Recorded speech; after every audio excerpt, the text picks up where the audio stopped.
We'll be getting up in a few minutes. I put the necktie away. Oh, I'm sorry. Remember, I had a necktie on my head? Thank you, hon. That's good. Bend over. Let's crack it. Crack a pose for me. Look at Mr. Mom with the vacuum. He's so cute. Look at you. That's a sweetheart. Say something. Is there anything else I can do for you, Massa?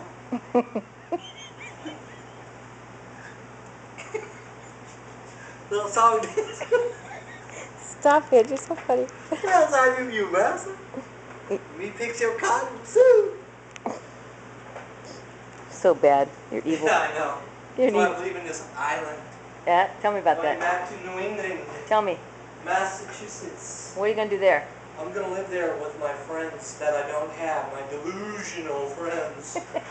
The other, what, mental cases and assholes like me. That's where I'm going. Surround myself with plethora of idiots and morons who are just like me. I got to leave the great islands.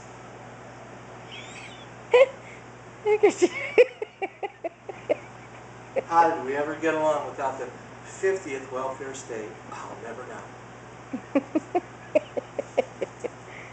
But I do promise Hawaii that I'm going to work on closing military bases here. You betcha. You're pregnant with them. Hell, you've got more military bases than John and Kate's kids on this one island. Are you going to be attacked by everybody? Russia, China, Korea, they're all ganging up on you. But you closed all the bases in the United States. And 9/11 did not happen in Oahu. No, that happened in New York. But you don't see them panicking and overbuilding military bases and giving children credit cards with $8,000 on them. Then moving them here so they can spend that money and go fight wars. Interesting concept you have here. But I do promise this great state of Hawaii that when I get back to Washington, D.C., around people I grew up with, went to high school with, that are in high levels of government, we're going to take a second look at the bases here, each and every one of them. And we're going to break down what's really needed and remove what isn't.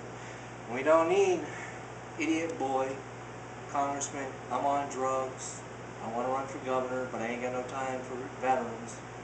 What's his name? I don't even, don't like him that much, I can't remember his name. Abercrombie? Oh, that's it. Evercrummy. Evercrummy. Everybody knows he's a joke. On the mainland. You know, the United States of America.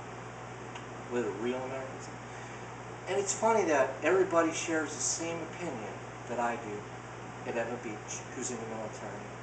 From Hickam Air Force Base, all the military families here, we have a common thread. We don't like you, Hawaii.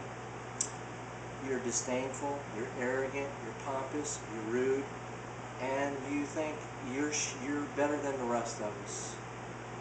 You run around with an 8th grade mentality, you're oversensitive, you criticize. If one man hit a woman on the island, all men are abusers, even when they're not. Use ignoratio ad hominem. Look it up. Thank you. Got an education. You have an education? Thank you for the interview, Gary. I can't wait to get back. Amongst my idiot friends like Senator Harry Reid, Senator Robert Graham, 2 other idiots. Another idiot that's a friend of mine is Congressman L.C. Hastings in Fort Lauderdale. What were we thinking? Yeah, we don't know shit. We need Hawaii to come over and fix what's wrong with America. Because Lord knows you don't have enough drunks and drug addicts on your beaches at night, shooting up, getting drunk. I just saw it last night. So, tell me again how much better you are than the rest of the country. How well prepared you are. Oh, look at these wonderful windows that were placed in Florida because they are not energy efficient, for number 1. Number 2, they're not hurricane resistant over a hurricane rating 1. At hurricane rate of 1, level 1, will destroy these windows. So you put lives at risk, women and children at risk, elderly at risk, handicapped at risk, and then you tell us how great and prepared you are? Love it. Bye-bye, Hawaii. Hawaii, oh. Hawaii, oh. can't wait to get back to where the mental cases and the dysfunctional delusional people live. And we'll write you a letter.